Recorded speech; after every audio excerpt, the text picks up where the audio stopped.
we had a young lady several years ago now, and she was always coming and telling us about other people in the class that has been sending images of themselves.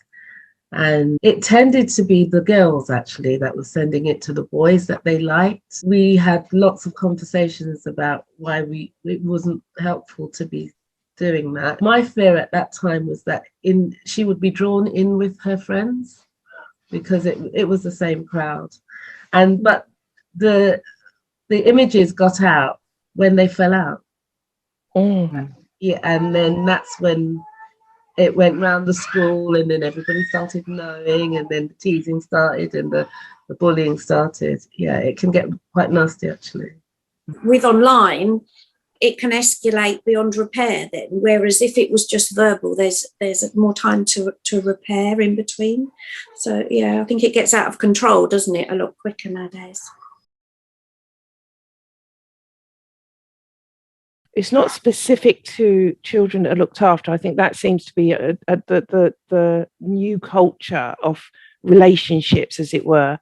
Yeah. But I think because of the vulnerability of our children, and because of that, so that links in with their experiences, so their knowledge of what a relationship looks like, their experience of what relationships look like. A lot of our children come from such dysfunctional backgrounds that it becomes quite difficult for them to be able to take, unless they've been with a foster care for a while and can see, healthy relationships, to take something into looking at this generation's idea of what is okay.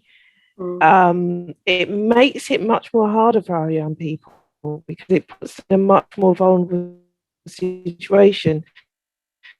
They haven't got a yardstick, they haven't got something very often to measure any of this by. What's normal to them is very different to what is normality to us. We don't know what's normal to them. It may be that, there's a lot of this going on within the family they've come from. It's about slowly letting them realise and understand why and what is best for them and normal in our house.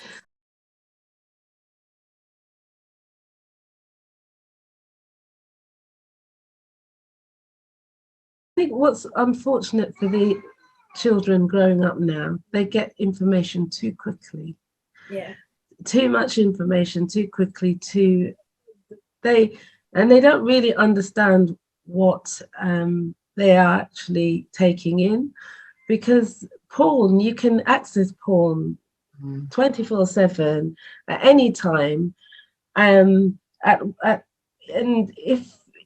if a child has a phone or a device that hasn't got any parental controls on it, they can access the most anything, literally anything. Yeah. And then what they do, they use that as their yardstick. And like you say, if they can't access it on their phone, it doesn't stop their friends accessing it. So it's out there, they're vulnerable. They have the language, the dialogue, the images. It's just there. Yeah, so it's trying to find a way to, educate, protect them before they are actually exposed. And I think the sad thing is it's taking away from their childhood.